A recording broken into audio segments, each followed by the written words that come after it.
Welcome to Speak for Yourself, where it's a big family affair out here. Marcel's what? Whoa! Emmanuel Acho. Family affair? And who am I, the redheaded stepchild? No. First of all, you did it. Did you get a haircut finally? I did. Your boy got... You look crispy again. I got it yesterday. Pay attention. Okay, I'm sorry. They said it was rectangular for a minute there, so I'm glad you cleaned up with the blue checkers on. Anyway, Hella, thanks for showing up. Ever since you got engaged, Hella. Started acting funny. Started acting funny and moving at turtle speed. All right, Acho, let's get to our top story brought to you by Capital One. What's in your wallet? Aaron Rodgers recently said he thought last season could have been his last in Green Bay. We ain't right. And Wednesday, he said he was fitty about retiring before he decided to come back for training camp. Oh, my. This season could actually be Rodgers' last with the Packers. And he gave us a glimpse on his approach. Take a listen. I don't want a farewell tour. I don't know what's going to happen after the season, but I'm going to enjoy it with the right perspective for sure. And not look at it as I'm getting through this. I'm just going to enjoy the hell out of, all of it. The perspective through some of the work I've done in the off season and just trying to just be more joyful and happier is going to allow this season to be really special and memorable, I think. Farewell tour. You ain't Kobe. What did Draymond say that time? Oh, let me stop. So, Acho, is it Super Bowl or bust for Aaron Rodgers in Green Bay? It is. It's Super Bowl or bust, Sel. And here is why. Y'all have to understand, Packers fans, please know this. If you win a Super Bowl, Aaron Rodgers ain't going nowhere. Really? Yes. I didn't learn much during the course of my football career. I ain't learned a ton that I still remember. Stop right there. That's factual. But I know no, stop right there. But I know this much. Oh, God, here you go. Winning cures all. That's facts. Winning cures all, y'all. And y'all have a lot that needs to be cured. Okay, let's go. Aaron Rodgers, he has been completely disgruntled this offseason. CEO, President Mark Murphy, he's not known what to do. GM, Gutekunst, he doesn't really know what to do. Offensive lineman, Bakhtiari doesn't know what to say. Devontae Adams, star receiver, doesn't know what to say. There has been a lot that needs to be cured. There are a lot of emotional ills going on in Green Bay. There are a lot of emotional ills going on with that team and with that organization. But I tell you, there is one magic elixir for everything. Let's go. In football, that is winning. And so as I look at it, Sel, it's Super Bowl or bust, because if you don't win the Super Bowl, what do you lose, Packers? When you talk about Super Bowl or bust, the question is, what gets busted?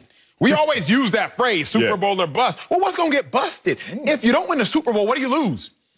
Only the best or one of the top 2 to 3 best players in franchise history at the most important position in the most popular sport in the greatest country. So you only lose the best. Oh, we the best country now. In the best sport. After the Olympics. In the most important sport in the country. So, Sel, it has to be Super Bowl or bust. Because if you don't win the Super Bowl, Aaron Rodgers gone. If you win the Super Bowl, Aaron Rodgers likely stays. I'll say it like this. We often hear this phrase. I can't guarantee that winning the Super Bowl will keep Aaron Rodgers in Green Bay. But I can guarantee that not winning the Super Bowl will make Aaron Rodgers leave. So I can't guarantee he gonna stay if y'all win. But boy, I can guarantee that he is gone if y'all don't win, Packers. Last thing I'll say is this. We talked about Kevin Durant yesterday. We will talk about him again. I just found out he retweeted some shade at me back in July last month. I was prepping for the show, and I seen KD had thrown a shot, big dog. We're going to talk about that later. Really? Yeah, he threw a shot. And you didn't feel it? I know. I didn't see it. It wasn't a real shot then. I had muted the tweet before the shot was ever thrown. Are you scared on Twitter? A little bit. I'm protecting my mental health. Naomi can do it, but I can't. No, Naomi ain't doing it well either. But let Emmanuel Acho protect his mental health. Both of y'all shook. Anyway. Damn. Let me find out. I know he's shooting shots. Remember, we say, had Kevin Durant and the Golden State Warriors won 3 in a row, I don't think he would have left. Can't guarantee it, but I don't think he would have left, because now he would have risked the chance of being the first person to win 4 in a row since 1966. In the same manner, I don't think Aaron Rodgers leaves if the Packers win a Super Bowl. For that reason, Super Bowl or bust. Oh, my God. I love you, Acho, but it's not Super Bowl or bust for Aaron Rodgers. It could be Super Bowl and bust for Aaron Rodgers. Let's think about it. First of all, it ain't going to be a Super Bowl. This dude has won 1 Super Bowl in 16 years, and now y'all going to come up here, cook some books, and try to play with my mind and say he going to win 1 and 1. 1 in 16 chance, and all of a sudden he going to win 1 and 1. So Super Bowl, let's take that out the equation. But I'm being nice and I'm being a good co-host, so I'm saying Super Bowl and bust. Let me tell you, Bill, what's going to happen Talk here. to me. Bust, bust, bust. And it's just as simple. Aaron Rodgers' cap number next year is $46 million. Now, that may sound daunting to most because it should. What's going to make it sound even crazier is his backup, who's a first rounder, who they moved up to get in the first round, who they use resources to get in the first round, has a cap number next year of $3 million. You know what that means in money terms? What that mean? Aaron Rodgers got to be 15 times better than him plus some. Now, that's just talking about how much it's going to cost us financially. How much is it going to cost us in peace of mind mentally to deal with Aaron Rodgers again? Remember what we just paid out in peace of mind this offseason dealing with Aaron Rodgers. We had to hear this dude talk about our culture, talk about our team, talk about what he needed, never be definitive about it, and then all of it was just smoke and mirrors. You know what it was about? Acquiring Randall Cobb and sending a tweet about Clay Matthews. You mean to tell me you disturbed my peace for Randall Cobb and Clay Matthews? And Clay Matthews is farming somewhere right now. He ain't playing football again. He's happy. He's at peace. So wait a minute. You're going to cost us 15 plus X over your backup, who we already proved that we wanted something from because we moved up to get him. And we already went through hell with you, bruh. Ain't no more meat on that bone, homeboy. So the last part of this comes down to this equation. You 50-50 in terms of your commitment to the game of football and the Green Bay Packers. Last time I checked, that means that you ain't 100% in. Let me give it to you in story form. I remember when I was a Dallas Cowboy. This is when the first time it hit me that I was coming down the hill. Short story, long story. Short story is I'm in training camp going against Flozell Adams. I didn't want to go against Flozell Adams every day in practice. In the game, yeah, that's fine. That's only 60 times once a year. In practice, it's 60 times every single day. I'm like, God, Lord, do you know what I'm about to go through? This is my 8th year, bro. I'm like, nah, Wally ain't built for this no more. I'm built for Flozell in the game. Anyway, Parcells watching us, one-on-ones. And I'm thinking like, all right, they're going to put Greg Elliott. Somebody else go first. You know it's me. I'm the big dog. Flozell, Wally, line up. All of Dallas training camp looking at me go against Flozell. In my mind, I'm like, this is not going to feel good. And it didn't go well either. He whipped my ass 2 times. I walked away. I was like, I know how to get him. When I retire, I'm going to get him back and talk about him as an analyst. All right, here's the real. Here's the long story. During that time, during that year, I was not playing well. I had just lost it that fast. All the injuries, all the surgeries just caught up to me, hit me smack in the face. Okay, I'm standing there, and I'm going to my neighbor's house, Darren Woodson. Darren Woodson, who should be a Hall of Famer, right? Yes, correct. Come on, y'all, stop playing. Correct. Darren Woodson was a beast and a man. He lived around the corner from me. I go over to his house. We talk. He's like, let's go to your house, because he was married with kids. I'm single with the palace. He's like, let's go to your house, hoping that somebody comes. He come over to my house, right? We chopping it up. Finally, I drop it on him. I'm thinking about retiring. He said, Wally, don't say that, because once you think about it, you already have. And I was like, damn, nah, I'm just thinking about it. And he broke it down, saying, once you invite that into your mind, let me tell you what you used to think.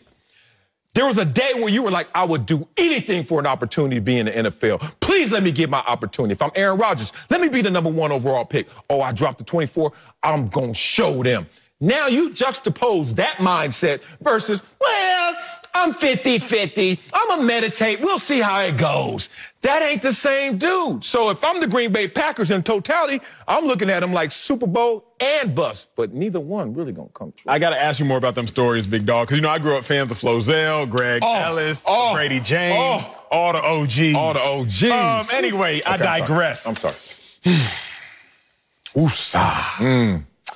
So it really comes down to this. It comes down to one very simple question. If the Packers win the Super Bowl, does Aaron Rodgers stay a Packer? That's really all it comes down to. Because it changes the trajectory of the Packers organization. Aaron Rodgers is a Green Bay Packer. The Packers are at least in NFC championship games. May not win them. He's 1-4, but y'all are there. Yeah. It comes down to that. Can we hold on to Aaron Rodgers, and how long can we hold on to Aaron Rodgers? And what will it take for us to hold on to Aaron Rodgers? And we know what it'll take. It won't take an NFC championship game. Y'all been there the last 2 years. It won't take that. It won't take a new head coach. Mike McCarthy up out of there. LaFleur came in there. It won't even necessarily take bringing back former receivers, et cetera, et cetera. He got Randall Cobb back. What will it take? One thing.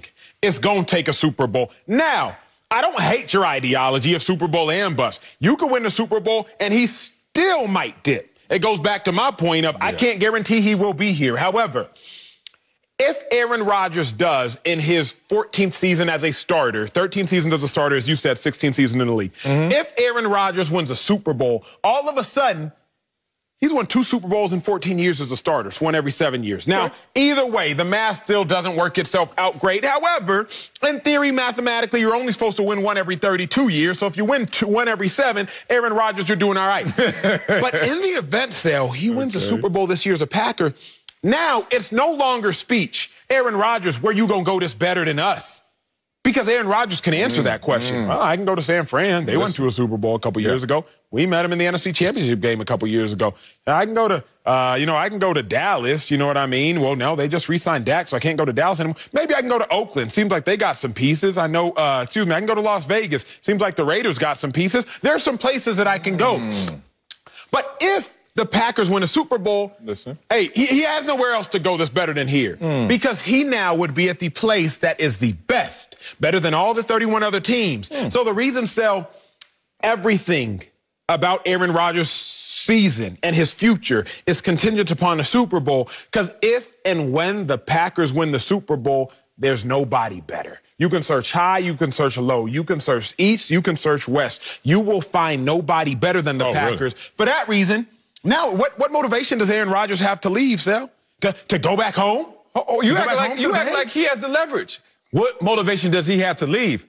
What motivation do they have to say, we're going to keep you? Super Bowl. Look, one, if they win a Super Bowl, first of all, I don't even believe that. So I'm going to say it, though, because I want to have this hypothetical exercise. They win a Super Bowl. Yes, sir. And then they look up and they say, okay, how much is Jordan Love going to cost us versus Aaron Rodgers? 46 versus $3 million. Now, you can sit there and say, well, let's try and run it back with Aaron Rodgers at $46 million. But they're going to be casualties because the flip of that is, let's try and run it back with Jordan Love. Why? Let me tell you why. We can afford to spend money because we got a cheap quarterback. You the one that schooled me on this, how teams love to build around a cheap quarterback. Rookie quarterbacks is how you get the easiest road to a Super Bowl, right? Yes, sir. Yes, sir. So now we got a $3 million quarterback who was a backup, who was there during the Super Bowl journey, who's now going to sit there, say, I'm ready. This is my second year, now going into third year in a system. I am ready to go out there. And even in failure, guess what? We're okay with that. Aaron Rodgers just won 2 in 17 years. Jordan Love, if you fail in the first one in the back-to-back appearance, we're okay with that. We just hit the hard reset button. Every franchise that wins the Super Bowl, they hit the hard reset. We got a little equity, got a little runway, got a little time. And Aaron Rodgers, funny enough, the one Super Bowl that he won, they were 10-6 and not predicted to win that same Super Bowl. The next year, they were predicted to win the Super Bowl. They go 15-1. And everybody's like, let's see it. And got knocked out. So my point is, this organization, the Packers, can be okay with switching to another quarterback that potentially doesn't go back-to-back, just like Aaron Rodgers did. But so even if we were to do this mental calisthenic exercise, we're doing it. Go the last 10, 15, 20 years. I haven't even prepped notes, y'all, so y'all can do it with me. Test your football knowledge. Let's go. How many teams have won Super Bowls and then replaced their quarterbacks the year after? I know this. I know the Eagles did. I know Nick Foles did. Baltimore. I know the Broncos did.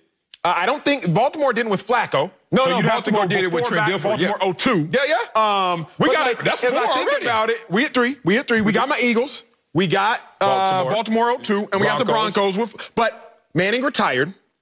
Nick Foles wasn't the starter. I don't know you got to school me on the Dilfer story, but I just know one retired. And no, I love Trent. I ain't gonna say that. One retired and one wasn't supposed to be the starter. I get it. So even 3 in 20 years, because I think the 2000s, that's when you had the Rams with your boy Warner, and that's when you had that squad, and boys was nice. 3 quarterbacks in the last 20 years have been replaced after winning a Super Bowl. One retired.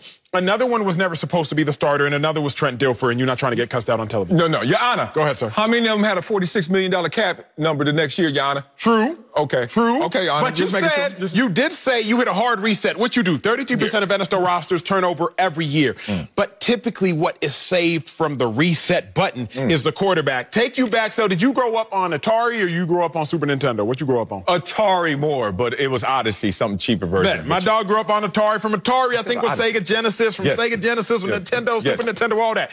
When you did the hard reset, what did you do? You unplugged the game, but you didn't take the game out unless you had to take it out and blow in it. Nintendo. But you unplugged the game, but typically you still kept the cartridge in the system while you unplugged the cord. Outside of Nintendo, you did. You still gonna keep Aaron Rodgers in the system, even if you gotta unplug the rest of them cords. You still gonna keep Rodgers in that joint, because Rodgers isn't the hard reset. I'll pull the power button out, but I'm not gonna take out the game. Unless I got to blow in the Super Nintendo. Yeah. But what if the cartridge hopped out somehow, just popped up, and you like poltergeist? What the hell wrong with this cartridge?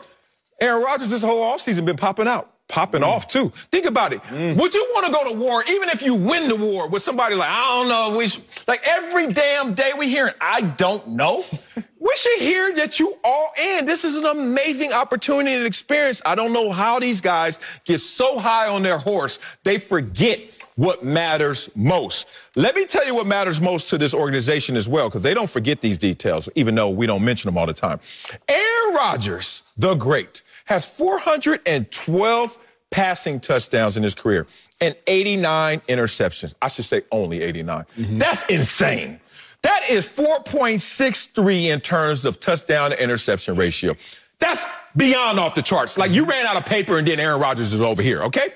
But you want to know what is on the paper that's on the charts? Him in NFC championship games. All of a sudden, 21 touchdowns and 17 interceptions?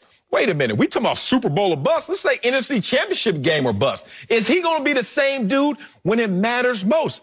By the numbers, by the resume, by the history? Absolutely not. He goes from 4.63 TD interception ratio to 1.23? That's not Aaron Rodgers. So if we're going to say Super Bowl or bust, let's just make sure the dude can get to that point in the first place. So far, not going to happen. Coming up, Russell Westbrook sent a strong message, you like that pregnant pause, for critics of the Lakers' older players. We'll tell you if we like his approach, but first, looking like Dak will not play in the preseason. We'll tell you how concerned we are for his Week 1 status against the champs. That's next. Don't speak for yourself. Only don't wear the black boots. Confronting performance concerns has historically been every guy's worst nightmare. Trekking to the doctor's office, another awkward conversation followed by a long wait at the pharmacy. Thankfully, help is here at BlueChew.com, offering the first chewables with the same active ingredients as well-known alternatives. So you'll be 100% confident every time. Plus, your online consultation is free, and delivery arrives in discreet packaging. No one knows. Here's a special deal for our listeners. Try it for free when you use promo code Fox Sports at checkout. Just pay $5 shipping. That's BlueChew.com. Promo code Fox Sports to receive your first month free. Mike McCarthy said there's a good chance Dak Prescott will not see any action this preseason. Now, the Cowboys quarterback is still working his way back from a shoulder strain at the start of training camp. The Cowboys hope to get Dak some work in the preseason, so his first action would not be in the season opener against the defending champ Bucs. But it's looking like that ain't gonna happen.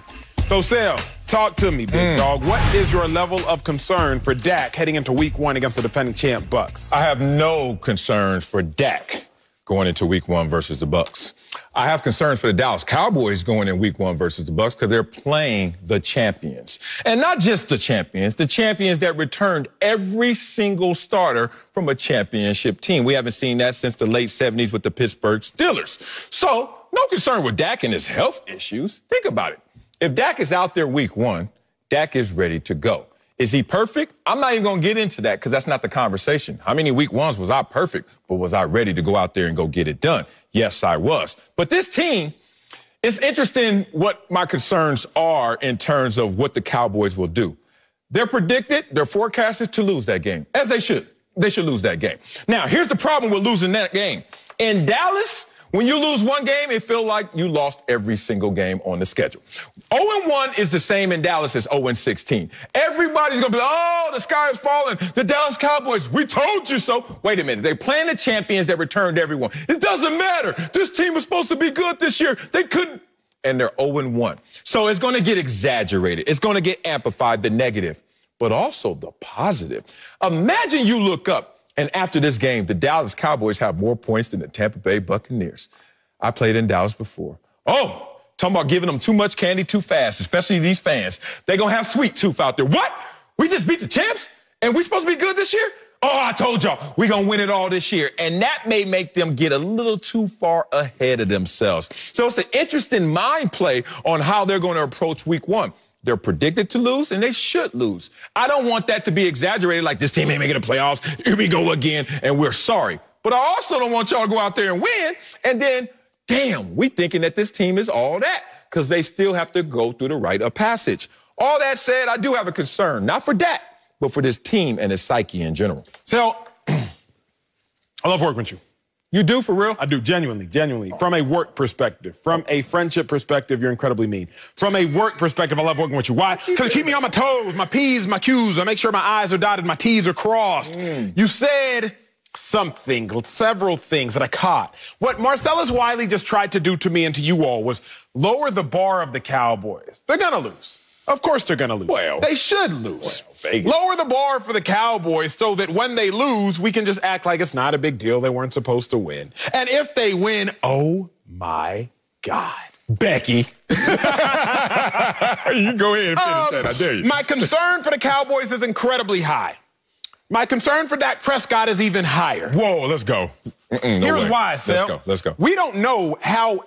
Bump Dak Prescott's shoulder strain. I don't even want to talk about that yet. Good, because there's nothing to talk about. Nothing to talk about. Yeah, Let's talk about the ankle. Let's talk about the lower leg. My brother broke his fibula 2018 playing for the 2016 playing for the Arizona Cardinals. Maybe 2015. I was worried about my own career. He broke his leg. Hey, sound like it. He came back a year later, but he was like, man, I was there, but I wasn't fully there. He said, you know how long it is for me to get that same explosion, that same push-off, that same ability, that same quick twitch to get it to fire. He's like, yes, I was on the field the year after. My brother broke it trying to sacking Drew Brees, excuse me.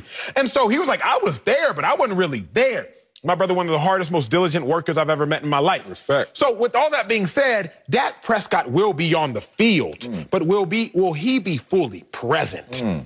That's my first thing. Okay. That's why my concern is high. Not to mention, Dak Prescott, he's going against Shaq Barrett. Shaq Barrett only had, what was it, like 18, 19 and a half sacks a couple years ago. Going against JPP, Jason Pierre-Paul, one of the best pass rushers of this generation. Going against the fastest linebacking core in the National Football League, Devin White, Levante David. Going against a young and hungry secondary that's no longer young, so now they're just hungry. So I'm already concerned for Dak Prescott for all of those reasons, even if the shoulder was good. But let's say, let's say that the shoulder's not good. Let's just say that, the man who hasn't practiced all preseason, the man who hasn't played a preseason game, let's just say, for the sake of conversation, that the same shoulder that's kept him from playing in the preseason and practicing in the preseason isn't fully healthy. Now... You got to go up there and try to go blow for blow with the greatest quarterback of all time and probably 3 Hall of Famers in his receiving corps. Gronkowski, Antonio Brown, and Mike Evans. Whole lot of. You got to go against all that talent. So now, Dak, you haven't thrown more than 30 passes in a 2-hour period because during practice you probably haven't. And now you got to come out and throw 35 to 40 passes in that game one. So my concern level really could not be higher. Not because the Cowboys are going to lose. You've already established. Vegas has established. I concede. Cowboys probably going to lose. Yeah. But what is Dak going to suffer physically, mentally in that loss? Okay, now you told me not to think about the damn shoulder. Then you talk about him physically. What am I thinking about? The ankle? Oh, so you want to go there? Go there. Do you remember a young Darren Sproles? Probably played with him. Did you? Played with my dog. I played with him for 3 years. Cold, right? You saw him cold. I saw him when he was on the shelf, cold, in the ice tub. You know why? Had the same injury as Dak. Okay. How did he respond to that same injury, saying, no disrespect to your brother, but everybody ain't your brother and everybody ain't Darren Sproles. Let's see what Dak Prescott's going to be. The year after the injury was not good for Darren Sproles. Oh, yes, it was. You got to compare it to the year before. This is young Darren Sproles. This ain't Darren Sproles like you saw. This is Darren Sproles on the way up. 3 times more receptions, 4 times more rushes, and 3 times more touchdowns the year after injury before the year before injury. Now, these are all small numbers compared to Darren Sproles, fully mature. Yeah. But we're comparing him to himself. We're saying that he was able to increase his workload and production post-injury. I remember when it happened, reading about it. I remember when it happened and seeing how he was going to respond. Why? Because he was on my squad, San Diego Chargers. Respect to that. He responded. Dak Prescott will respond. You told me not to talk about the shoulder. I ain't going to talk about the shoulder. Let's talk about the team in terms of their response. Do you know that the Dallas Cowboys have never had a losing season when Dak Prescott was healthy? That sounds good. Okay, let's talk about this team when Dak Prescott is under center. Over the last 2 seasons, no player has averaged more passing yards per game than that Dak Prescott. Like I said, I'm not concerned about Dak. The question is about Dak. No, Dak's going to be out there. He's going to be healthy enough. He's going to be fine. They shut him down. He didn't shut himself down. Let's take people through that process because I think that we snowplowed through that. We kind of went through that and we exceeded the speed limit. Some injuries, when it happens, you get the prayer circle. Those are the worst injuries. When everybody comes out mid-feet, hey, dog, even people that hate you come and just grab your hand. You're going to be all right, people that hate to pray come out. Atheists is out there. Right? Real talk. Hey, dog, I don't know what the hell. Speaking in tongues. Because they know. They like, I just saw his life and career flash before his eyes, right? That's real. Now, there's another stage. All right, we ain't going to leave the sidelines, but damn. Hey, everybody whispering, like, you see that? Did you see it? Looking at the jumbotron, ooh, doing this. But they ain't praying, but they like, ooh. Then there are the injuries where you see the guy, he gets hurt, and then he like, nah, he waving everybody off because he gonna limp to the sideline. I got this, and go into that little tent. Man, stay down. All right, so then there's also the injury where you stay there and the medic comes out. Then there are the injuries where it's like, coach like, why you ain't in? And you're like, oh, no, the trainers got me, and they talking through it. Dak Prescott had an acute injury. I mean an injury that shut it down, prayer circle, atheist, everything, right? Respect. Now, Dak Prescott's in a place where he's like, y'all can leave that behind. That has nothing to do with what I'm dealing with right now. Because what I'm dealing with right now is not a prayer circle injury. It's a shoulder strain that my coach told me, hey, man, stop throwing the football. Why? The Texas Rangers said to stop. What do you mean the Texas Rangers? Shut up, coach. No, I'm for real. Shut it down. What you say? Shut it down. This is a completely different injury in terms of concern, in terms of prognosis, than when you saw his leg going the wrong way from his body. So now let's not exaggerate what Dak is going through in terms of shoulder, and let's not exaggerate what he's going to do in terms of response from his ankle. Darren Sproles did it. I believe in Dak as well. I got 2 haymakers I'm throwing before we get out this segment. Get ready to duck. Really? So the problem with telling lies in life, not just on this show, but in life, the problem with telling lies is you have to start to keep account of the truth. Hell yeah. Like you tell a lie, you got to make sure you cover up that lie and you cover up that lie and you cover up that lie when the truth needs no alibi. Let's go. So you didn't tell a lie about Darren Sproles. You just didn't tell the whole truth. Well, that's on you to do it. What did I say wrong? I will. 3 times more receptions? Everything you said, let that hold true. I'm not going to discount anything Marcellus Wiley said. Here's what I will tell you. What? Darren Sproles, Dak Prescott, they had the same injury. The year that Darren Sproles came back from his injury, he had 37 rushes. The following year, he had 61. I don't care about usage because usage can be dependent upon an offensive coordinator. It can be dependent upon a head coach. The year Darren Sproles came back from injury, he averaged 4.4 yards an attempt. The next year, he averaged 5.4. So he had 1 yard better, or 20% better the year after he was healthy. Not just the year he came back, but beyond that, the year he came back from injury, he averaged 3.8 yards a reception. The next year, he averaged 11.3. So if they follow the same parallels, Dak's not going to be good this year compared to the Dak we're going to see in 2022. The Darren Sproles you compared Darren Sproles to was a rookie Darren Sproles. Yeah. I'm not going to knock it. I can't tell him when he get hurt. Exactly. I'm not going to knock it. But what I am going to say is what I do know is unequivocally clear. The year he came back from injury paled in comparison to the next year. But then it paled in comparison to pre-injury. No, it was better. Year. Of course, it was better. I'm giving you all that. No, I'm giving you all that. Now, give me this. If Dak is going to get better not only next year, but the years to come, and he's just the same, just a little better, than he was last time we saw him. Last time we saw him, he was on the pace to throw for 6,800 yards. Or last time we saw him healthy, he threw for 4,900 yards. Dak, just come back at either of those. But you're not. You're going to come back just a little better, according to the Darren Sproles model. The only problem with the Darren Sproles model is this. Yeah. There is a little bit of, And it's a harder position to come back from. Fallacy. How? The fallacy is this. What? You're comparing Darren Sproles to his rookie year. Well, I'm comparing him to before the injury. Typically, his rookie year, which just so happened to be Your Honor, before the things injury. are true. Dak Prescott is not being compared to rookie year. No. He's being compared to 13-3? Oh, let's get better than rookie that. year, 13-3 was nice. Now, the biggest issue is this, and here's where I'm done. Here's my last Let's go. Dak Prescott has always been able to compete from a place of freedom. Dak Prescott was a fourth-round pick. So if he goes out there and plays good, it's still great. He was a fourth-round pick, Dak. You competing from a place of freedom. Dak Prescott's making $75 million this year, roughly $4.4 million a game. On average, you play roughly 60 snaps, roughly $73,500 per snap. Every time Dak Prescott takes a snap in 2021, he is accumulating roughly $73,500. Go Dak. Dak knows that. He might not know the math of that, but he knows he's getting paid a lot of money. Dak now has to deliver $73,000 worth of performance over the course of these snaps. I don't think that game one, without any practice, coming off an ankle injury, with a shoulder strain that may be fully healed, that Dak Prescott is prepared for that pressure. Because there's a difference between making $400,000 in a year like Dak Prescott was making during his rookie deal and making $73,500 in a snap like he will be making September 9th. Damn. You think it's more pressure when you got the money for the table, like more bottles, versus when you ain't got it and the waitress coming by, you trying to avoid her and go to the bathroom? This is Dak like, bring it on. Whatever you got, I got more of it. God, how much he make a play? You say $73,000. I love me some Dak. I love me some Dak. God bless America. Dak out there eating. But you want me to not look at it like that and respect that Dak worked for that. He earned that. So why is he going to feel more pressure? And what does Dak always say about pressure? Pressure is a luxury or a privilege.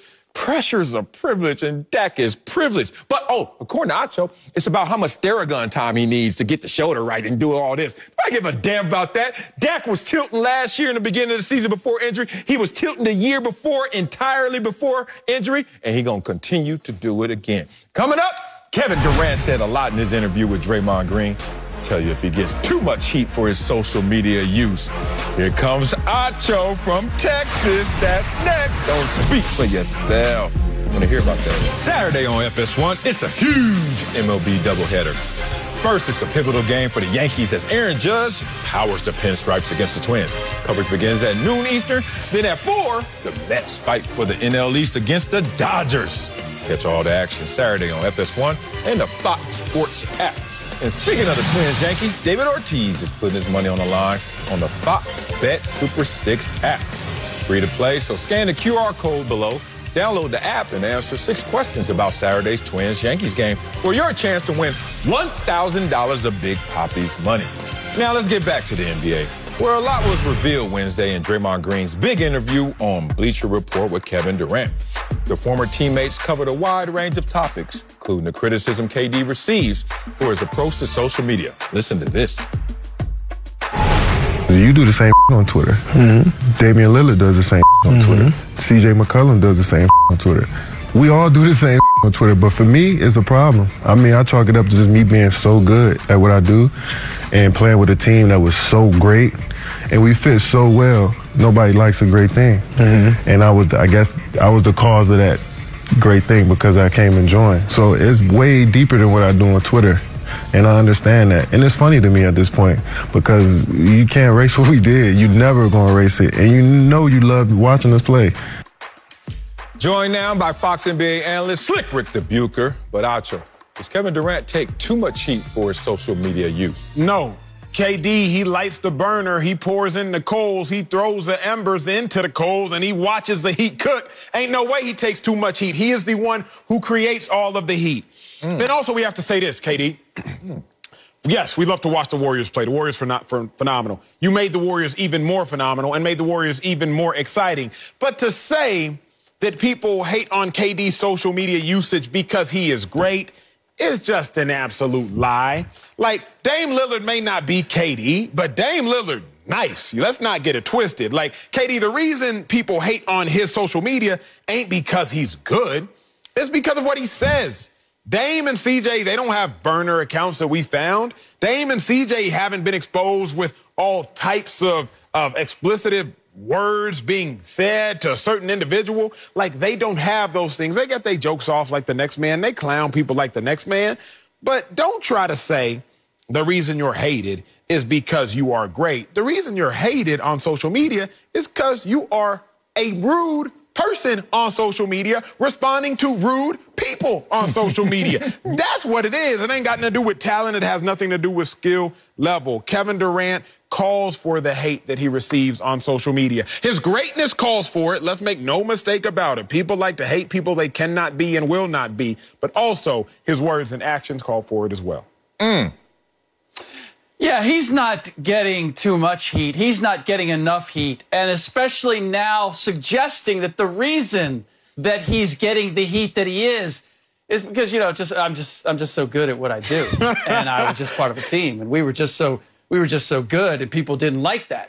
No, that's not it. To your point, Emmy, he's used expletives that Damian Lillard, C.J. McCollum, and any number of players have not used. Yes, they've all clapped back at various trolls and critics, but they've done it under their own name. To me, that's where this really goes off the rails, is Kevin Durant has admitted, unlike any of those other guys, not only did he have a burner account that was pretending to be a KD fan defending him, but he has since said, yeah, I got rid of that burner account, and then I realized I missed it. So I have some more burner accounts. So we don't even know who is saying what when it comes to Kevin Durant. He even went so far as to say, I only talk about basketball. I don't talk about politics or anything else, so what's the problem? You can go to his Twitter feed right now and find out that that's not true. So the issue is not that Kevin Durant is great as a basketball player, and that's why people have an issue with him on social media. The problem they have is he's not great at social media, and that's why he gets heat for the way that he uses it. Here's my thing, Slick. Because KD done shot a lot of people on social media. And I just found out today he done shot at your boy. 7-21-21. I'm minding my own business, Marcellus Wiley, Slick Rick. I'm thinking I'm saying something to help the betterment of the world. Never let what you do define who you are, because when you no longer do what it is what you do, you'll have no idea who you are. I posted on Twitter trying to encourage the masses. Do not be defined by your occupation. All of a sudden, I see people blowing me up, clowning me. Why are they blowing me up, clowning me, Slick Rick? It was just this morning in preparing for this block that I see Kevin Durant had to retweet somebody clowning your boy. All of a sudden, the trolls are at me. I didn't know it was KD who sent the minions at me. Because KD did it under the guise of someone else, just retweeting somebody else's clowning. Slick Rick, you hit the nail on the head. Did he? It's not that KD uses social media. It's how he uses social media. He got me not with the burner account, but with the little minion. I'm watching KD. I'm noticing KD. And I've been affected as well. Oh, man. Y'all doing too much about KD on social media. Or is KD doing too much? No, KD's doing it great. It's one or the other. I feel safe in where I stand on Well, KD has 19.2 million followers, and he has the 8th most amount of tweets by any NBA player. By success in terms of him actually getting a draw and getting attention and whatever social media is intended to do, he's highly successful at social media, nearly 20 million followers. Let's also talk about how he's highly successful at the game of basketball. Now, this is where they intersect. We only know KD because he's a basketball player, and he's one of the best in the world, and I think he is the best, and he's one of the best of all time. With that said, we're talking about social media. What is social media? It's an alternative reality. Y'all got to remember, everybody who keeps talking about these burner accounts, it's all fake on social media. So why y'all mad he got a fake account? Think about it. Y'all think that a real account from somebody is really who they are and really what their life is? No, it's a forced intended expose of what they want you to see of their life. It's basically the highlights and not necessarily the real game of what their life looks like. Now, let's talk about this alternative reality. Because in this reality, the one I live in right now, Acho's right next to me, Slick Rick, you see you right there in the middle box. In real world reality, it's about the truth. It's about what's real. It's about reality. But on social media, you know what it's about? It's about what you like.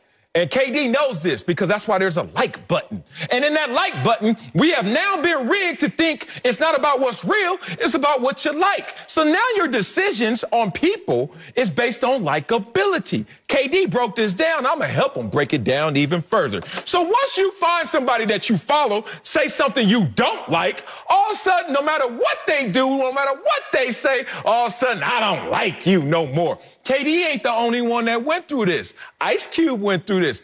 Ice Cube was a gangster rapper who was also a family man movie star that could do no wrong. People loved him from his entrepreneurship. He had the big three. Everywhere you went, yay, yay. And then Ice Cube just told two political parties, give me a plan. And people didn't like to hear that. They didn't like to hear that, even though it was real what he was trying to get out of it. So then they didn't like Ice Cube no more. So once they didn't like Ice Cube, no matter what he did, they say, I don't want to hear it. I don't like you. So yay, yay went to nay, nay. And that's how y'all want to treat my man Kevin Durant. He looking at y'all like y'all telling on yourselves. This ain't real. But y'all really don't like me. So now no matter what I do, good, bad, or ugly, it's going to come off as bad to you.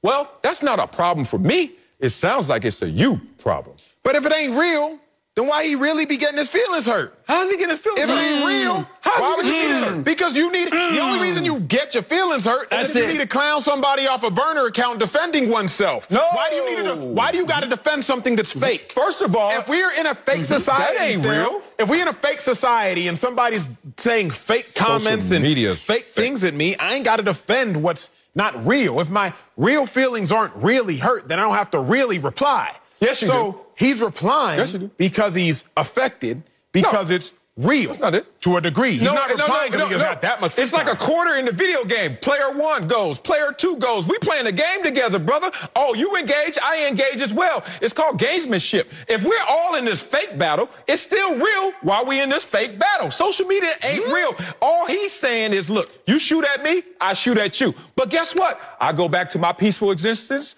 I hope you do as well. If you don't, that's a you problem, bro. I'm with KD on this. You shoot at me, I don't care. I got too many kids. But if I didn't have them kids like KD, oh, I'll be shooting back at y'all. The problem is, and Slick, let me just get one. All right, yeah, Slick, come on in here. Like, y'all remember The Matrix? Y'all remember Neo? Morpheus. Y'all remember all that? What they say in The Matrix? If you die in The Matrix, you die in real life. So The Matrix wasn't real. But if you die in The Matrix, you gonna die in real life. Them hits that you feel in The Matrix, even though The Matrix was fake, let me hear this. You was gonna feel them joints in real life. So Kevin Durant, although Twitter is not real, those hits he feels on social media, Marcellus Wiley, he feels those hits in real life. How do we know that?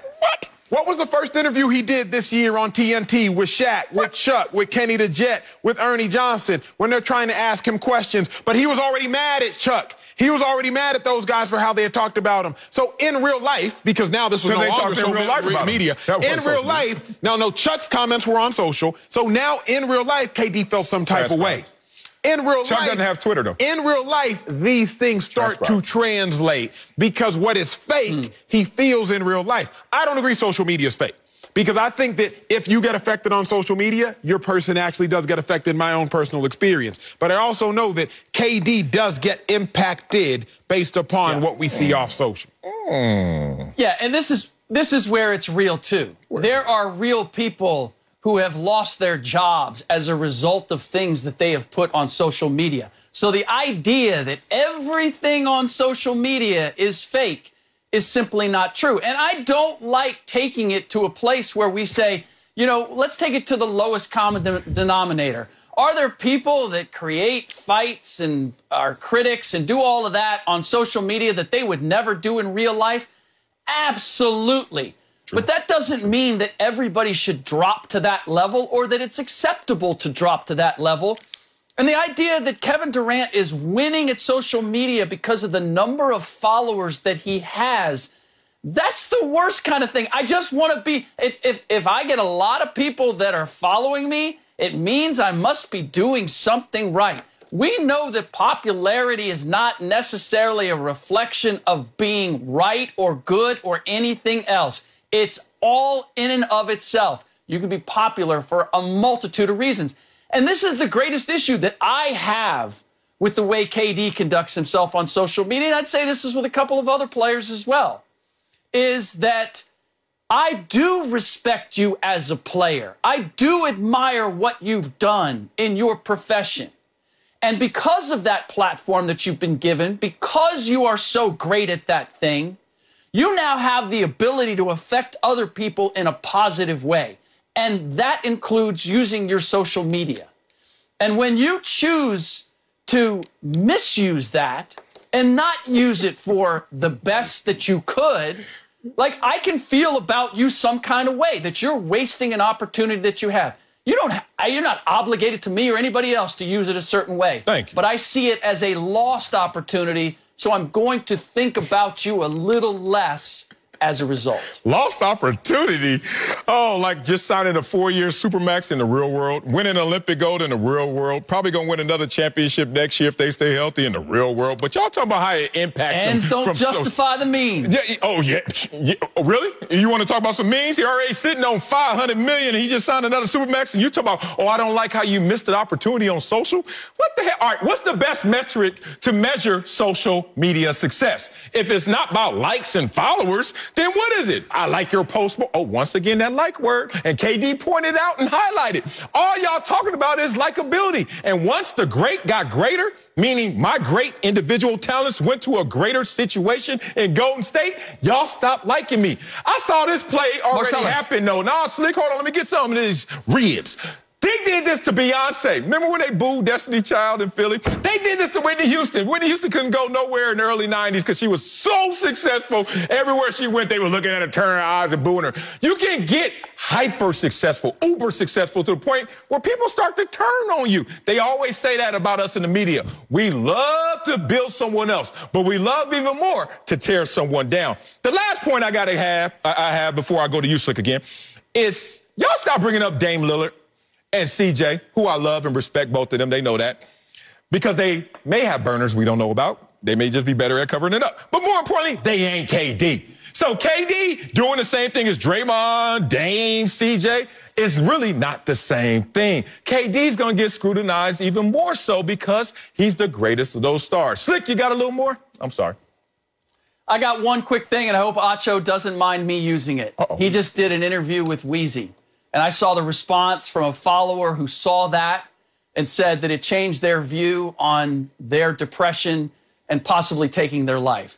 That tells me all I know about the potential of having a positive impact. I don't know how many likes are on it. I don't care. The fact is that it had a meaning and it was done through social media. And that's where I think there can be a benefit.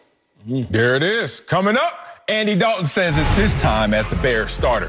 We'll tell you if we love or hate that comment. That's next on Speak for Yourself. Right, Slick. Andy Dalton. Andy is listed as the Bears starter for now. But Justin Fields is knocking on that door. Matt Nagy, he recently said Fields will get some first-team reps as part of the evaluation process. A little more, huh? But Dalton is not going out without a fight. Listen to Andy. No, Andy. Who I am, I know who I was created to be. I know where my identity lies. And so Do I want the fans behind me and this team and all that kind of stuff? Yes. Do I want them behind Justin? Absolutely, I do. Justin's going to have his time, and Justin's going to have a great career. But right now, it's my time, and so my focus is on being the best player I can be for this team and do everything I can to help this team win. Acho, you love or hate? I don't even want to look at you right now. Andy Dalton saying, it's my time now. I hate it, but I like it more now. Okay. I love hearing the full quotes. Okay. Because, like, Andy Dalton's actually an incredible human being. I met him several times. We'd cross paths. Just a good person. And so I like when I hear, like, you know what I'm saying? He said that all with humility. When you read the headline, you can't read the humility. But he said it all with humility. Nonetheless, he was tripping. He was tripping. Let's just be real. And I remember this. I don't know if this was an old saying. I don't know if this is an African proverb. I don't know if it's a scripture. I don't know what it is. But it's better to be called up to the high table than called down from one. Oh, okay. You feel me? And so, like, and I'll give this analogy. Say you're sitting at a wedding, and I've been to several American weddings. I've been to African weddings. At African weddings, you got high tables. And high table cell is where, like, the dignitaries sit, the chiefs, etc. They all will sit at the high table. It's better that someone say, hey, big dog, I have a seat for you here at the high table, than you sitting at the high table with all the dignitaries and somebody's like, hey, come say, I need that spot. How you doing? Hey. And so Andy Dalton, he meandered over to the high table, and he found himself eating a plate of rice and stew. And he found himself at this high table eating a plate of rice and stew. And the problem is, he gonna get a tap on the shoulder because somebody gonna need that chair.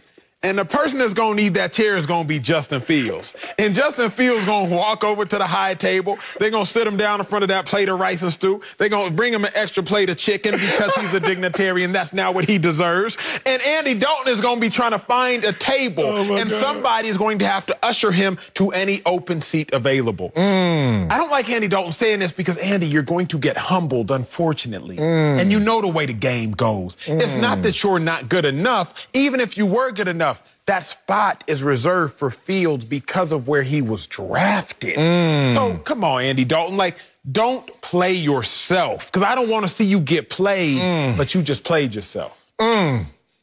We got to go back to that wedding a little more. Andy, You've been to a Nigerian wedding. Let me get some of the rolls. Let me get some of the rolls. Somebody tap them. Hey, that's us right here. Seats 4 and 5, partners. Seats 4 and 5, player. Get your ass up, Andy. Andy tripping.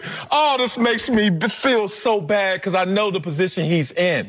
I've been that fringe starter before. It's a unique role. It's a role that pulls you in both directions. So I love that he believes that, what he's just said.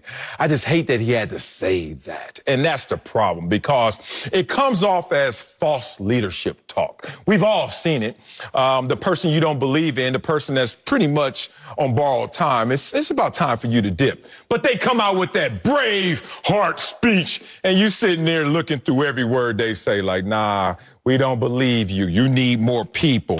I've done that. Pep rally in high school. I sat there. We had 17 players on my senior year team. 17. That means we didn't have enough to go both ways. Yeah, I saw your face. Your face. She was like, golly, 17. And I knew I was the only one D1 ready. And I still went out there and told everybody, listen up. We're going to win state this year. We didn't win one game. And that's how Andy looks right now to them people, lying to these people. Here's the problem, Andy, and you know this. You know we got to fake it till we make it, except when what you're trying to show and say is already fake. Andy Dalton, you know why they trying to tap you while you trying to grab some more dinner rolls at the dignitary table? Because since 2016, no quarterback has had a worse record than you, Andy Dalton. Get up off that seat. Joe Flacco, 4th place. Jameis Winston, 3rd place. Eli Manning, 2nd place. We're talking about a retired dude. And then here's Andy Dalton, leading the chase. Worst record. They're not believing anything you say right now, Andy, only what you do. I wish he could have just stayed narrow with just his action plan, which is me on the field. However, he got caught up in it, and I get it. Them rolls were good. Coming up, it's about to get a little shady up in here. LaShawn McCoy will help us answer if Ezekiel Elliott is under pressure, more pressure than Dak. Also, we're going to ask him who's the better running back, him or Ezekiel Elliott. We're going to go everywhere. That's my man, LaShawn McCoy. Next on Speak for Yourself. Now let's head head back to Dallas because all eyes are on Dak Prescott as he tries to come back from a shoulder strain. But Yahoo wrote the Cowboys player under the most pressure this season could actually be running back Ezekiel Elliott. Now, Zeke is trying to bounce back after career lows in yards and touches last season.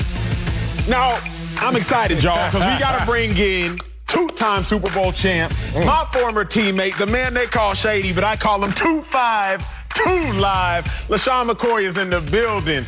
We got to get right down to it, Shady. Now, is Zeke under more pressure than Dak? I think it's the other way around. I think it's Dak with more pressure. I think a guy like Dak who's been coming on strong, he gets hurt. He has to fight back, to get back right, get back healthy, and then you pay him. You pay him off an injury. Now he's making big money now. He's making Patrick Mahomes type of money. So if you're going to pay a guy like that, we need that same production coming off an injury. I think the thing with Zeke is he lost some weight. I think he's in shape now. He's the Zeke with the shirt up, with the abs out. I think he's focused. I think he's more determined. I look for having a big year for him. Got some fresh linemen. Last year dealt with some injuries. So I expect a big year, man. Chip on the shoulder.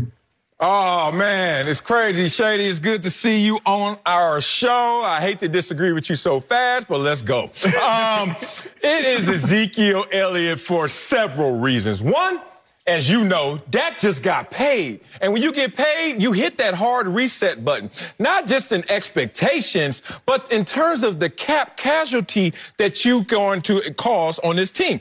Let me break it down to you like this. The dead cap number for Dak right now is $95 million. That means no matter what he does, ain't nobody going to get rid of no Dak Prescott. For Zeke, it's 36. Okay, let's go to the next year. For you, Dak, it goes to $72 million. For Zeke, it's 23. That's manageable. So all of a sudden, Zeke is in the crunchy part of that contract, where all of a sudden, that money going up, but that production going down, we start looking at that cap number. They don't even care about your cap number until your production start going down. And Zeke has been on a steady decline since his rookie year. Still a beast, still productive, but not the same old Zeke. Or with Dak, last time we saw him healthy, 2019, 4,900 yards. Last year, on pace for 6,000-plus yards. Dak Prescott's never had a losing season when healthy. But Zeke, we tried to count on you last year when Dak went down. We gave you the ball 2 times, you fumbled 3 times. Like, how'd that happen? You know why? Because we can't trust in you, Zeke. So for many reasons, Zeke knows he's in that crunchy part of that contract. He better ball or it's on. It was, I believe, March 10th, 2015, the tears hit my eyes. And tears hit my eyes because that was the day LaShawn McCoy got traded to the Buffalo Bills from the Philadelphia Eagles for a couple bags of chips and a man named Kiko Alonso. I cried that day.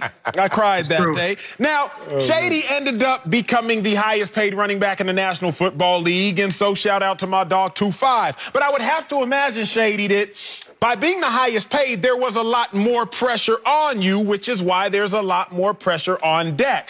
Shady, me and Sal argue all the time about this. Unfortunately, I was broke in the Eagles locker room. I was so broke that one day Shady didn't have headphones for a game, so my dog bought my Beats headphones from me for $300. I don't know if you remember this. Used? Real talk. I do remember this. Shady was like, I ain't got no headphones. That's a story. He was like, I ain't got no headphones. Acho, let me get your headphones from you. I was on practice squad. I didn't have money. So Shady was like, here, bro, I give you $400. He just pulled it out from his pocket. I was like, thank you. Thank you. But in all seriousness, man, Dak is under more pressure because Dak is paid. I said this, Shady, right before you came on the show. In case y'all weren't here, Dak making $73,000 a play, a snap. He's roughly making $73,000 a snap. Sel, you know how much pressure that is, big dog. It's pressure. It's pressure. When Dak was only making $500,000 a season, you can be 8-8. You can be 9-7. You can be mediocre because you making mediocre money. But when you making top-notch money, you can't be mediocre no more, big dog. You got to be top-notch. Dak's under more pressure because Zeke signed a $90 million deal over 6 years. Dak is making $75 million in 1 year. With all that coin comes all that pressure. That's like basketball money right there. But you're totally right because I look at the defense. They couldn't stop a nosebleed. I told somebody earlier that it was worse than a Mike Tyson fight. You know what I'm saying? They couldn't stop nobody. So thinking of it like that, when you're losing, the defense playing bad, and you're still putting numbers up, it doesn't matter. When you're making that type of money, you got to win. So we pay you to win. Now, you think it's Dak? I think it's Dak.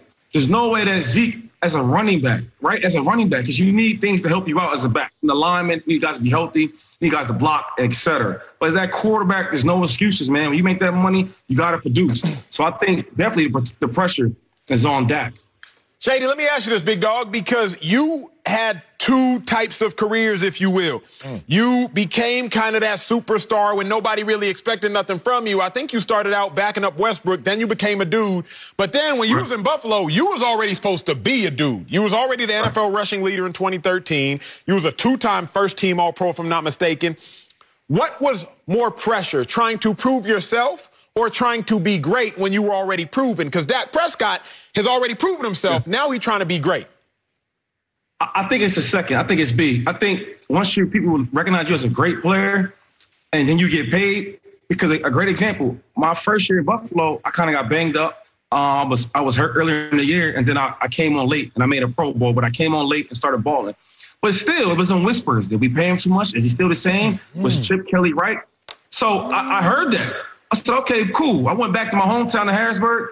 I buckled up. I put the Rolls Royces, the Bentleys, I put that in the garage. I went back home and grinded because I had that same chip on my shoulder the same way that Zeke has. And then the next year, I balled out 1,200 and Surrey X amount of yards. And the next year, the same thing. Because you want people to respect you, not only as a player, but, you know, your teammates and your coaches. And they see, like, who's making the money. And you want to keep making that money. So do everything right, man, to get the money and also get the respect. So, this league is all about respect, man. So, Shady, I'm with you here because, and I'm glad you gave that example, I'm thinking, and this is what I be trying to tell Sal, but we be going back and forth. I think Dak is going to start to hear the murmurs. If they lose to the Bucs, which we think they will, he going to start to hear, dang, $75 million? Did we pay him? Them whispers. Them whispers. He going to start to hear them whispers. Like, did we pay him too much? Man, we only 2-4 right now, and he the highest paid in the league. Meanwhile, Patrick Mahomes got them boys 6-0. I mean, Deshaun Watson and them, they even 3-3, and we 2-4. Josh Allen, they sitting at 5-1, and we only 2. I think Dak is going to start to hear them whispers, Marcellus Wiley, and they might turn into yells. Y'all better stop. Y'all too young to know about the whispers. I guarantee it. I guarantee it. Wet my whistle. All right, look, let me just break this down to y'all, because, Shady, you ain't the only one up here got paid in the league, and I know those whispers only come when you ain't doing what you're supposed to be doing. So in this situation, Dak Prescott, he earned that money. All they want is him to do you. Do what you've been doing, Dak. Stay healthy. You're good. Zeke, don't do you anymore. Do more. You know why? Because last time I checked, you're in decline. Career low in yards per carry. Last time I checked, you now lifting up your shirt again because you lost weight. I'm not respecting fully somebody who's already been in the league, who's now sitting there saying, look at me now. We're like, what you been doing then? If you got to now get in better shape, you must have been in worse shape on purpose. Also, be real. You're bringing your kids to training camp. And you see Zeke there and you see Dak there, and you're like, oh, kids, y'all want to go see him? Of course, of course. Then you got to go to the bathroom. Now you got to leave your kids with one of them. Who are you going to leave your kids with, Dak? Or are you going to leave your kids with Zeke? The point is, who's the leader of the franchise? Who's the more responsible one? Who's been the one that's been steady for this team in terms of being the face of that franchise? It's Dak Prescott. So, Dak, just do you. Zeke got to do more, and if he don't, they're going to show him the door. Yeah, I think that is a prime example of why he's under more pressure. I mean, and then another thing is, like, when they hanging out, I mean, and like, I have friends that was playing at the top level. Like, hey man, like, we homies, but you know I'm better than you. It's a competition type of thing. And I'm sure when they hanging out with each other, Dak can look at Zeke like, yo, all right, I know you better than me. It's a thing as players that we have, even with homeboys, even with teammates. And I think that when they look at each other, they know that. So me saying that, I think Zeke knows that he's going to get it rolling again. It's going to be the same thing. And all these whispers we hearing about this and that, you won't hear it next year. Because Zeke was going to be at that top of that list. That top 5, I got him back in this year. I got him back in that list. You know what's crazy about that relationship? Let's be real. Let's take them all the way into the locker room. Dak looking at Zeke like, why am I on your level? Oh, I'm sorry. Why did I pass you up, Zeke? Dog, you were the one drafted top 5. You were the one that was already out here superstar status. You the one that got paid first. And now all of a sudden it's all about me. I'm not trying to use that against you, I'm just trying to say, what happened to you, bro? Now, that means more pressure on you, Zeke, because not only is the front office looking at you sideways, damn, you turning the ball over a lot. Damn, when Dak went down, you couldn't carry this team. But more importantly, your production is going down. You're not the most responsible citizen. Yeah, you're quieter now. We respect that. But, bruh, all this, I'm in better shape. All this, I'm a better person. When Dak's always been that guy for you. That's why there's more pressure on Zeke. Hear the thing, though. And, Shady, me and Sel go to blows, so prepare yourself. You might catch a stray. Hear the thing. Dak Prescott has never actually been as good as Zeke if you look at how they are compared to their position. Dak's never been a top 5 quarterback in the National Football League. Ever. Unequivocally. Agree. Zeke, without a doubt, 2016 and 2017 was top 5. He might have been top 2 in those first 2 years. Dak ain't never been top 2. Ever. So, but where they now? Dak, where they now? And we never consider him the number 1 player in his position ever. Never. Okay, let's get that straight. Right. But where they now? Dak has the privilege of people looking at him like, you've accomplished so much for being a 4th-round pick. Zeke, on the other hand, is, dang, you were number 4 overall. Yeah. Dak gets the grace of, like, like the kid that was never supposed to actually achieve anything. It's like, oh, my God, look at little Timmy. Look at what he blossomed into. Meanwhile, the other kid that was already 6'2", 215 in 5th grade, he was supposed to be that dude. Dak can't look at Zeke no type of way. Oh, yes, he can. Zeke has already been there. Now they really just about equal. The difference is Dak had the perception of being bad. Now he's good. Zeke always had a great perception. Dog, that's why I want to see what happens now. I want to see what happens now when they're healthy and they both playing. I want to see what happens. Y'all making my point. Y'all making my point for me. No, we're not. It shouldn't even be a conversation. Ezekiel Elliott and Dak Prescott should never be in the same conversation as who's better at their position. But now if we look at the rankings, Dak is ranked in the top 10, but then you look at Zeke, barely if in the top 10. So here's the conversation. Dak Prescott, last time healthy, had only 8 players ever throw for more yards in a season, ever.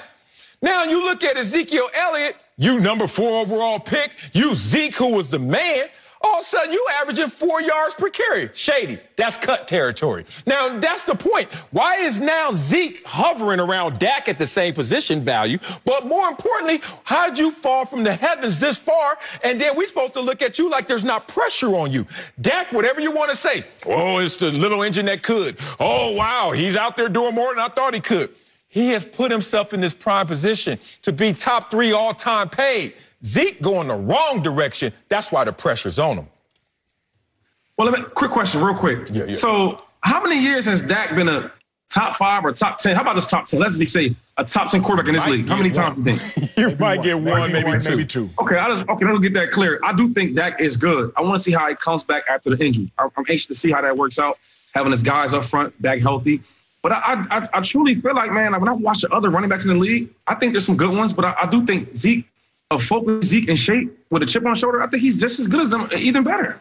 That's my seriously though. Like, but look, you look around the league. I mean, imagine if you paying him though. You said, well, when he focused, when he in shape, when he locked in, then he good. That's called pressure, bro. I mean, he's about that. When I look at his game, right? Last year he had his career low on yards per carry with four touch, right? That was bad. He didn't touch 1,000, right? Only missed one game, fumbled the ball 5 times, which is bad. But the year before that, he would average, 4.5 a carry, over 1,000 a year before that. So it's not like he's declining that much. Like, that's not 1 year. See, the problem is I've been there where you can be dominant for so long and have a bad year or so, and they want to write you off. Like, that's the crazy thing about this league. I know what have you done for me lately, but you got to give a dude, a chance to really defend himself. And this year, I think we'll see if he defends himself and get back right. We'll see. I'm with you, Shady, except he done had a chance at the belt. Again, first 95 yards per game. Okay. Then 84. Defend yourself. How you defend yourself? By going with 65. Come on, Zeke. You better lock in. If not, that pressure on you, big dog. Coming up, Tom Brady and Patrick Mahomes are the gold standard of quarterbacks. We'll tell you which one we Shady over there real. But we tell you which one we pick for this season next, so speak for yourself. Well, here. Tom Brady and his Bucs beat Patrick Mahomes' Chiefs a few months ago in the Super Bowl.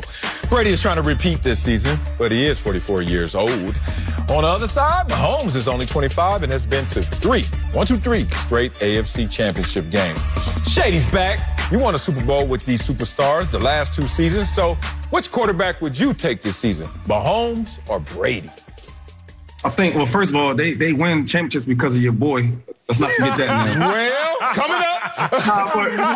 But when I look at it, though, it's hard because my man is like, what, 43? He's still rolling. Yeah. This dude's 43. I think Brady, he's going to be scary this year because now he's with an offense that he really knows. Last year it was new to him. He was like a rookie all over again. You go from playing with a team that for 20 years where you can install the offense. You know, most teams have an offensive coordinator, you know, but actually he can do it over there with the Patriots. And now you kind of combine some things that he did well with the Patriots. Now it's going well for the Bucs. Put it all together where coach experience and see what happened. Yeah, I'm a pick up where Shady left off because I think it's Brady, and I think it's Brady because it's not just about his talent.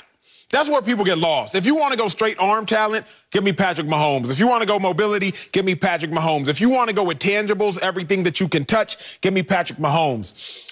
But Tom Brady makes everybody else around him better. Not only is Tom Brady good, but he makes everybody else around him better. I look at it like this. The difference between Tom Brady and Jameis Winston in and of itself is not a Super Bowl. It's just not. But the difference between Tom Brady and Jameis Winston, when Tom Brady helps elevate Mike Evans, Chris Godwin, and not necessarily statistically, but elevate the mind of Mike Evans, Chris Godwin, Tom Brady, the general manager, bringing in Antonio Brown, Rob Gronkowski, helping bring in Fournette, etc. That increases everybody else around him. Tom Brady doesn't just come with an arm. He doesn't just come with the tangibles. Tom Brady comes in with the intangibles as well. Give me Tom Brady in this season over Patrick Mahomes, not because he's better, but because he makes everybody else around him that much better. Oh, man, this is crazy right here. You know, the respect is high for both guys, obviously, but I'm going with Patrick Mahomes. One, it is a talent conversation. At least we're going to start there. We're not going to end there. But the more talented of the two, which is the guy in his prime, and Patrick Mahomes, just got smushed, just got waxed, just got owned by the old man at the YMCA. Imagine you a young baller, and you are Patrick Mahomes. You a champion, and you walk in there, you a former MVP, and you see the old man, and you know he got game, but come on, man, that game's supposed to be behind you, right? That's why you left the old hood, right? And he's sitting there, sweatband on, socks all high, looking a mess. And all of a sudden, you look down, he got on some Chucks, and you got on your own shoes. Like, man, I'm about to wax this dude. And he give you that old man game. What that makes you do is go back to the lab and not skip a step. That means whatever talent level you have, it has to now meet the mundane. It has to meet the simple things, what Tom Brady has mastered. So now you have the perfect equation, the perfect formula. Patrick Mahomes not skipping a step, making sure his teammates don't skip a step. Remember last offseason, all we kept hearing about? Why not like the Jordan Bulls? Why not 6 or 7? This offseason, and you know why? Because they realized we skipped the step. I was saying this last year. That talent can only cash in so much. So if you look at him and now his mindset, Patrick Mahomes and his young, talented bunch, oh, they're going to be hungry and they're going to be ready for whatever Brady has. I understand the hunger. I understand that they're going to be ready, but I don't know if the hunger has helped them in the playoffs. Tom Brady 2-0 versus Mahomes in the playoffs. Right. I understand the hunger. I understand the readiness, but hunger and readiness still alone don't do it. It don't. You need hunger, plus you need talent, plus you need technique, plus you need buy-in. When it comes down to it, Mahomes isn't fighting a battle versus Tom Brady. He was trying to tell us that before the Super Bowl. He was like, hey, it's not me versus Brady. It's team versus team. And the problem is the soldiers that Mahomes rides with, they aren't as deep as the soldiers that even Brady rides with. We talk about Tyreek Hill, Travis Kelce, Mecole Hardman. Those guys are dudes. But we forget Tom Brady's playing with 3 future Hall of Famers at the wide receiver and tight end position. It's not necessarily Patrick Mahomes. Tom Brady actually has more talent around him offensively and has more talent around him defensively as well than just the Kansas City Chiefs. Chiefs got names, boy. Chiefs got Hill. Chiefs got Hardman. And on the flip side, Chiefs got Ty Matthew. But it's also everybody that Tom Brady rolling with, which is why I'm rolling with Tom Brady. We got Shady back. We got Shady back. We got 2-5 back. What you got? I'm back. You guys got that Master P, the hookup connection over there, man. What's going on? Boost Mobile. But, yeah, I think, like I was saying, like this year, you know, Tom goes for 20 years with an offense, right? He can install himself. Now he's with the Bucs where it was new to him. So year 2 was always better. You look at a rookie. The rookie's first year is always learning. Then his second year is always his best year. So I think Tom's going to have a great year this year. I think after the bye week, you know, they kind of gave him the keys and let him drive a little bit. And into the playoffs, he started driving a lot faster and a lot faster. And now I look at Mahomes, right? They're so talented over there with Andy Reid. And Patrick does his thing. Like Andy Reid lets him go, right? He puts him in a position to make plays and lets his personality show, and that's what he does. He has a lot of weapons around him, a lot of speed. So that's a hard one to judge. I like them both. The only reason why I might give it to the Bucs is because that defense is back. That same defense is back. They're fast, they're physical, they're tough, they play hard. You know, they work well with Tom as far as controlling the game.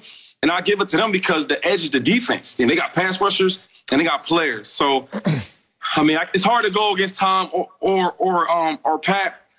I'll let you guys decide that. I'm just saying, if you want to go with a team, I might go with the Bucs because the defense is a lot better. I feel all of that. But I do want to push back on Acho in the sense of why I think it's Patrick Mahomes. He's going to take it this year. He mentioned hunger, and he mentioned being ready ain't enough. You're right about that. It's not just about the Chiefs in this conversation. It's about what the Bucs are dealing with. They didn't know what they were getting when they got Tom Brady. They expected some things. They expected to win. They expected greatness, but they didn't know how he was going to fit in, or more importantly, how they were going to fit in with him. You just knew it was going to work itself out. But now you're in a different situation mentally. And I've noticed Bruce Arians has been cracking the whip down there in terms of, hey, y'all playing this year. Y'all playing this week in preseason games. And dog cursing them dudes. You know why? Because he knows they had too much too fast. Too much success too fast. That's what underlines what a sophomore slump is, no matter what. Second year in this system with Tom Brady. He gonna be dealing with players that got a lottery mindset, the lotto mind, as they call it. You gotta convince them dudes to go to work now because they got it all because they scratched and sniffed Tom Brady. Tom Brady came. Woo, we won. Now the work begins. Not last year. Y'all may thought last year was something, but this year's going to be different because you look at this Tampa Bay team and the Kansas City Chiefs are like, damn, Washington looked better against them in the playoffs than we did. Oh, no, we are way more talented than that. So I think that hunger, that readiness, the fact that Patrick Mahomes did get smushed by this same Buccaneers bunch is going to be the reason they get over that hump. Now to defend them guys over there in Tampa. Okay. The one thing that Tom did bring, because the defense was still there and they still had talent, right? Yeah. And Winston, you know, threw the ball very well. He threw some picks. He threw a lot. Well, not some, a lot of picks. but he had some yards. The thing with Tom, though, like, and it's hard to explain. I've never experienced it. Even with that, I never experienced a guy bringing like a winning tradition, like a winning culture, a winning attitude. The way he practices, the way he dissects the game. Like, he's the only player I've ever played with. He could convince you to walk on water and you'll be okay, and it will happen. You have guys out there that's walking out there in the water. He has a thing about him, man. He makes everybody believe on offense, on defense, on special teams, to the coaches. When you bring that type of attitude, that type of leadership, you're going to win. I feel like with Coach Arians and him together, they work so well. Because one thing about Coach Arians, he's tough. He's going to tell you how it is. Hey, you missed the block. Do better. You might say a couple bleep words, bleep, bleep, bleep, but you get the point. And I think as with him and Tom could kind of smooth over where, all right, coach, you address the players, but he lets Tom kind of control it. Because Tom makes everybody on that team accountable. Yeah. When they got to the playoffs, I promise you, got to the playoffs, man, the intensity got bigger and bigger and bigger every game. And and you've seen a different side of Tom. So that dude, man, when you talk about fired up and getting them guys ready to play, and competing and having that grit to prove something, he always talks about, the only game that matters the most is the next one. The only ring that matters the most is the next one. He's locked in, yo. He's locked. There's no way you could play at 40-something years old with these fast-grown men, young men, right? At that age, if you're not locked in, he's locked in. No doubt. Nobody's going to argue with that against the GOAT. Last quarterback to go back-to-back in Super Bowl victories was the same Tom Brady. That said, I think Patrick Mahomes is going to have a better year. Duh. But I think that the Bucs may have a better year in terms of team success. So we shake hands on this. Let's make a deal. I think we're both right. Coming up, Russell Westbrook had a bold statement for critics of the Lakers' advanced ages. We'll tell you if we liked his comments. AARP style. That's next on Speed for You. The Lakers made several huge moves this offseason. Now, one, most notably, adding Russell Westbrook to the roster. But that roster is now the oldest in the league, and the critics have pointed out that the advanced age of the new-look Lakers.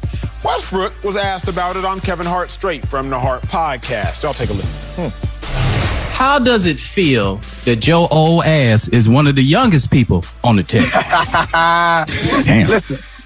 Listen, we got a team full of nice, experienced vets that's going to kick these young mother asses. So, man, how you feel about Russell Westbrook's bold statement, man? You like it? I love it. I don't love the fact that on Kevin Hart's podcast, Kevin Hart ain't there. Who that dude? Why y'all melding in on Russell Westbrook? Like, if LeBron was there, I bet it'd be Kevin Hart. See how y'all act? Oh, man, you got to say this if you're Russell Westbrook, though. One, it's on brand. Two, it's expected. And three, you're going back home. You got to do it big. He knows that he is Mr. Carbohydrate. He ain't tired. His birth certificate says and suggests that maybe he's slowing down. But if you watch him play, he knows he's going to do all the dirty work, all the little things that the other superstars may not be inclined to do.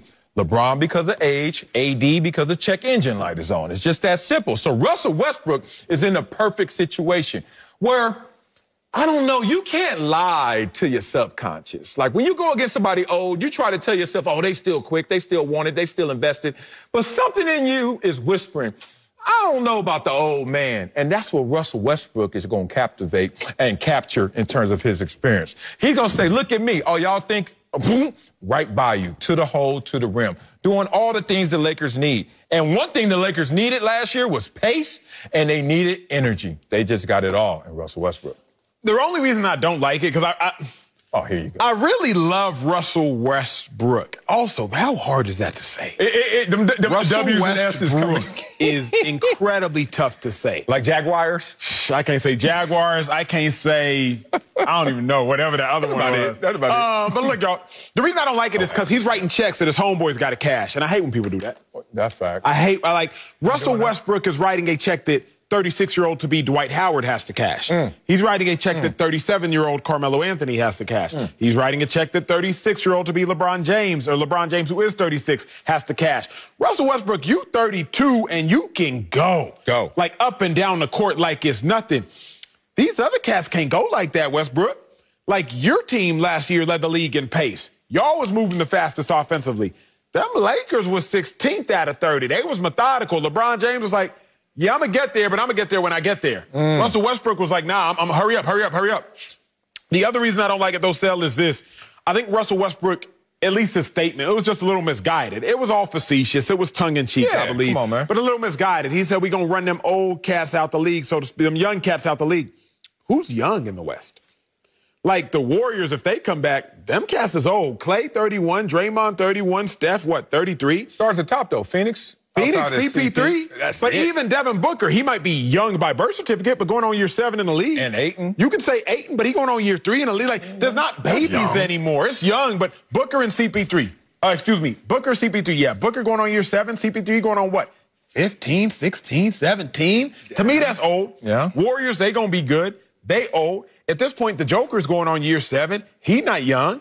Luka, in theory, he's young by birth certificate, but he ain't young by game. We ain't old Clippers. When you flip Dame, he going on year 10. He not young. Flip to the other side. Let's go to the East. KD, Harden, they over 30. Kyrie, he's 29, but he's been in the league for going on 10 or 11 years now. Giannis and Middleton, they both going on 9 and 10 years respectively. Like, you're not competing with young cats, Westbrook. You're competing with younger cats that are also talented. So if you was competing against them babies, that's one thing. John Morant and them, like, But the top of the food chain, they're not young. They're just younger, but still talented. Well, let's not take them out of context. Maybe he wasn't thinking just in numbers and age when you talk about youth or experience. Maybe he was talking about how this can work out for him and the old man that he is.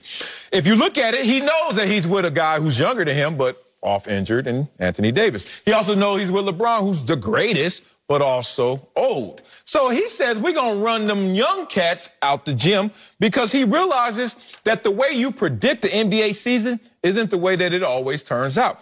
Be real. The last 3 champions have benefited from an Achilles, a pandemic, and an ankle. The Achilles of Kevin Durant changed the fortune of what was going to happen in that year. The pandemic and the bubble changed what was going to happen a year ago. And this year, Kyrie's ankle changed what was going to happen this year. Point being, if the old man and the other old man can stay healthy with the young man that stays healthy, maybe Westbrook was right. Kevin Hart, next time you show up to your own podcast, you'll know that. Coming up, Aaron Rodgers says he does not want a farewell tour this season. We'll tell you if the status of his future will be a distraction. That's next on Speak.